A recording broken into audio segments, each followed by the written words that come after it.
এই দেখুন বন্ধুরা, এই মাছগুলো আজকে বড়শিতে লাগিয়েছে আমাদের ডভাতে। এই দেখুন, সব রকম ভ্যারাইটি আছে। পুঁটি আছে, কই আছে, চারাপোনা আছে, একটা বড় মাছও আছে ওই সাইজে। অত বড় নাই, আর একটু ছোট করো। হ্যাঁ হ্যাঁ, এই দেখুন আমাদের ডভাতে লাগিয়েছে এই বড়শিতে মাছ। আর এই দিদি পরিষ্কার করছে।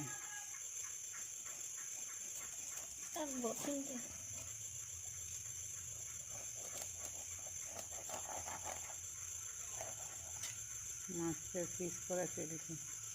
এই যে এইগুলো কাটা হয়ে গেছে। কই মাছ বটে, চারাপোনা আছে, আর এই যে একটা বড় লাগিয়েছিল।